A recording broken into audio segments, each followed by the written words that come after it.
সুলাইমান আলাইহিস সালাতু ওয়াস সালাম উম্মতের এসে বললেন, নবী গো, বহুদিন ধরে বৃষ্টি হয় না, আপনি দয়া করে আল্লাহর কাছে দোয়া করে দেন যাতে আসমান থেকে বৃষ্টি হয়। সুলাইমান নবী বলেন, উম্মতের আরে তাহলে আসো, আমরা সবাই মিলে বিরাট বড় প্রান্তরে একত্রিত হয়ে আমরা সালাতুল ইস্তিসকার নামাজ পড়ি, আল্লাহর কাছে দোয়া করি যেন আমার আল্লাহ আমাদের দোয়া কবুল করে বৃষ্টি দেয়। হযরত সুলাইমান নবী রওনা করলেন।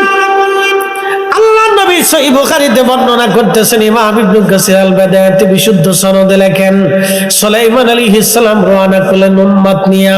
কিছু দূর যাওয়ার পরে দেখে সুলাইমান একটা ব্যাঙ দুই পায়ের উপরে ভর দিয়া, ব্যাঙের দুইটা হাত আল্লাহর আসমানে বাড়াই দিয়া আল্লাহরে বলে, ইয়া রাব্বি, আমরারে ব্যাঙ বানাইছো, পানি ছাড়া বাঁচতে পারি না আল্লাহ, পানি ছাড়া ভালো লাগে না, বহুদিন তুমি বৃষ্টি দাও না গো আল্লাহ, আল্লাহ আমরারে ব্যাঙ বানাইছো, তোমার মাখলুক বানাইছো আল্লাহ, তুমি বৃষ্টি না দিলে কোথায় বৃষ্টি পাবো আল্লাহ, আল্লাহ বৃষ্টি দিয়ে আমাদের কলিজা ঠান্ডা বানাও, বৃষ্টি ছাড়া আমরা ব্যাঙ বাঁচতে পারি না আল্লাহ, পানি দাও।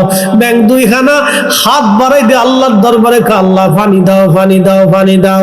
সুলাইমান এই দৃশ্যখানা দেখে মুস্কি মুস্কি হাসে।